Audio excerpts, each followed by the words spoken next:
Hello students, today I am going to teach you the class 11th Hornbill, the lesson Ted Hughes. ये जो poem है laburnum top आप देख रहे हैं इस स्क्रीन में, इस स्लाइड में एक येलो फ्लावर वाला ट्री है जिसकी ब्रांचेस जो है बूज जो है वो हैंगिंग कर रही है और बड़ा ब्यूटीफुल ट्री है और बिल्कुल अमलतास ये कचनार जैसा ट्री है ये। और इसमें जो पोयम है वो जो है एक ट्री के साइलेंस के बारे में है और उसका साइलेंस किस तरीके से ब्रेक होता है उसके बारे में। चलते हैं नेक्स्ट स्लाइड पे। Introduction. The poem the laburnum top is a beautiful poem by Ted Hughes. In this poem, the poet has used the laburnum tree and goldfinches as a symbol of life and its fluctuations. इस poem में जिसका title जो है laburnum top है, एक beautiful poem है और लिखी गई है टेड ह्यूज द्वारा। इस पोयम में पोएट ने लेबरनम ट्री को और गोल्ड फिंचेस के माध्यम से हमारे जीवन के उतार चढ़ाव के बारे में बात की है। He describes the visiting of the gold finches on the laburnum tree and how she has made a nest on it. इस पोएम में वो डिस्क्राइब करता है कि किस तरीके से इस ट्री पे गोल्ड फिंचेस आती है और क्यों आती है और किस तरीके से इस ट्री की शांति को वो थोड़ी सी क्रांति में बदलती है। When the gold finches have chicks, it brings alive the tree as the chicks start to rustle and chirp. जैसे ही गोल्ड फिंचेस आती है वो अपने बच्चों के पास अपने नेस्ट में जाती है तो उसके बच्चे उसकी जो ट्री की साइलेंस है उसको ख़त्म करते हैं और एक तरीके से जीवन का संचार होना शुरू होता है। Hughes is trying to convey the message that life is the process of the exchange and transformation. Hughes जो है इसमें ये कन्वे करने की कोशिश कर रहे हैं कि जो लाइफ है, जो हमारा जीवन है, वो एक पूरी प्रक्रिया है जिसमें मैसेज जो है मतलब वो कन्वे करना चाहते हैं कि एक प्रोसेस है जिसमें एक्सचेंज एंड ट्रांसफॉर्मेशन जो है, बदलाव जो है, परिवर्तन है, बदलाव है, वो बहुत ज़रूरी है और उसका हिस्सा है। People are alive because they undergo exchange of energy. हम जीवित इसलिए हैं क्योंकि हमारे जीवन में जो है ट्रांसफॉर्मेशन ऑफ एनर्जी है। बिल्कुल सही बात है ये।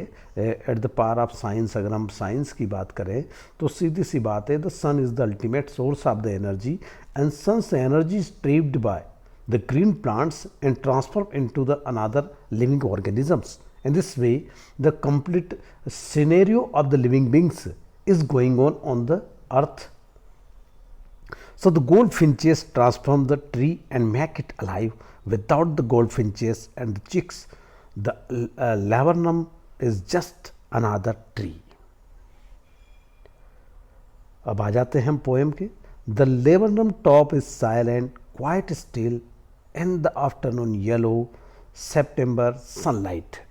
जो लेबरनम ट्री है, लेबरनम टॉप मतलब लेबरनम ट्री का जो टॉप है वो बिल्कुल साइलेंट है, शांत है और एकदम स्थिर है। इन द आफ्टरनून येलो, ये येलो आफ्टरनून मीन्स आफ्टरनून हमेशा येलो होगी, सनलाइट थोड़ी सी शार्प होगी और ये सितंबर की सनलाइट है। A few leaves yellowing, all it's seeds fallen. देखिए इसका मतलब है वो सीज़न की बात कर रहा है, सीज़न के इम्पैक्ट पे बात कर रहा है पोएट और वो कह रहा है कि जो कुछ पत्तियाँ पीली थी वो नीचे गिर चुकी है ना, और उसके सीड्स जो हैं थोड़े पाइजनस सीड्स होते हैं, वो सीड्स भी गिर चुके हैं। इसका मतलब है कि पतझड़ का मौसम चल रहा है, आगमन चल रहा है। till the goldfinch comes with a twitching chirp, a suddenness, startlement at a branch end, then slicks as a lizard, an alert and abrupt. She enters into the thickness, and a machine starts up of the chitterlings and tremor of wings and tailings. वो ही कह रहा है, poet says that, poet कहना चाहता है, कवि कहना चाहता है कि वो जो लेबनम ट्री है उसकी शांति कब तक बनी रहती है, जब तक कि उस पर गोल्ड फिंच नाम की एक छोटी सी बर्ड चिड़िया नहीं आती है। देखिए गोल्ड फिंच, एक गोल्ड फिंच नाम है, मतलब उसका गोल्डन येलो कलर है और बहुत छोटी नन्ही चिड़िया होती है, बहुत अच्छे से चर्प करती है। Very twitching chirp, chirp means, chirp का मीन्स यहाँ ये है कि चहचहाना। A suddenness, startlement at branch end, और अचानक आती है उसके ब्रांच एंड पे, जो किनारे छोर वाली जो बिल्कुल ब्रांच है उस पे जाकर बैठती है। Till the goldfinch comes with a twitching chirrup, a suddenness, startlement at the branch end, then slicks as a lizard, and alert and abrupt. She enters into the thickness, and the machine starts up of chitterlings and tremor of wings and trilling.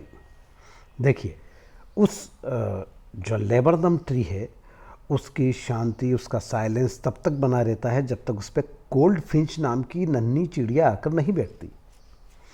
ठीक है, gold Finch जो है एक yellow colour का bird है, उसके जो feather है वो येलो कलर के हैं और बहुत नन्ही सी चिड़िया होती, बहुत अच्छे से ट्विचिंग करती है, चिरपिंग करती है और नन्ही चिड़िया है। जैसे ही वो उसकी लेबरनम ट्री की ब्रांच पर आकर बैठती है तब उसका जो साइलेंस है वो ट्री का ख़त्म हो जाता है और एक नई चीज़ शुरू हो जाती है और उसकी अलर्टनेस, जो नन्ही चिड़िया होती है बिल्कुल लिजर्ड की तरह अलर्ट होती है, इस तरफ उस तरफ, है ना, चाहे लेफ़्ट राइट चारों तरफ वो देखती है। और abrupt, she enters into the, और फुदकते फुदकते वो कहाँ जाती है, वो एंड से ट्री ट्रंक की तरफ जाती है, वो मिडिल ट्री की तरफ जाती है, उसकी मेन जो जहाँ पर ब्रांच जहाँ से निकलती है उस नोट की तरफ जाती है और मिडिल ऑफ द ट्री जाती है। ठीक है, मुख्य ट्री की तरफ वो बढ़ती है और उसी जब वो बढ़ती है उसी समय एक मशीन जैसी आवाज़ शुरू हो जाती है, क्योंकि ये चटरलिंग की आवाज़ है, जैसे कोई मशीन चल रही है, क्योंकि वहाँ पर उस गोल्ड फिंच का जो है नेस्ट है और नेस्ट में बच्चे हैं। अपनी माँ को देख के वो अपने चहचहाने लगते हैं और अपने वाइब्रेशन करना शुरू कर देते हैं, अपने पंखों को फड़फड़ाने लगते हैं। And tremor of the wings, वो उनमें वाइब्रेशन आ जाता है, ट्रेमर होने लगते हैं, उसके विंग्स को फड़फड़ाने लगते हैं। एंड ट्रिलिंग और ट्रिल करने लगते हैं और कूदने फुदकने लगते हैं अपनी मदर को देख के। The whole tree trembles and thrills, यहाँ से पूरा जो ट्री है वो हिलने लगता है, ट्रेम्बल करने लगता है। It is the engine of their family, जो गोल्ड फिंच है वो अपनी फैमिली का इंजन है। She stokes it full then flirt out to the branch and showing her barred face identity mask, और वो जो है अपने बच्चों को पूरा दाना पानी खिला के उसके बाद फिर वो flit out to the branch, वहाँ से फ्लट करके बाहर आती है और आके वो वापस से उसी ब्रांच के कार्नर पर बैठ जाती है और अपना जो चेहरा है वो चेहरा वापस से टर्न करके अपने बच्चों को दिखाती है। क्योंकि क्या होता है कि वो बच्चों को ये बताना चाहती कि वो एक तरीके से अपने मदर की आइडेंटिफाई कर ले, उसको लैंडमार्क उसका बिल्कुल याद रख ले अपनी मेमोरी में, ताकि वो उसको याद रख सके कि उनकी मदर है। और वह इसलिए कि एक और चीज़ है कि इस फिंच के ऊपर एक ब्लैक कलर का धब्बा होता है और अपना मुंह चेहरा वो पूरा अपने बच्चे को दिखाती है। और फिर वो क्या करती है, देन विथ आरी delicate whistle, chirrup, whispering, she launches away towards the infinite and the laburnum subsides to empty. अब वो जो गोल्ड फिंच है, वो गोल्ड फिंच जो है वो बड़ी डेलिकेट, बड़ी हल्की सी आवाज़ निकालती है चर्पिंग की, चहचहाने की। ऐसा लगता है जैसे कोई चीज़ विस्परिंग कर रही है, बुदबुदा रही है, फुसफुसा रही है।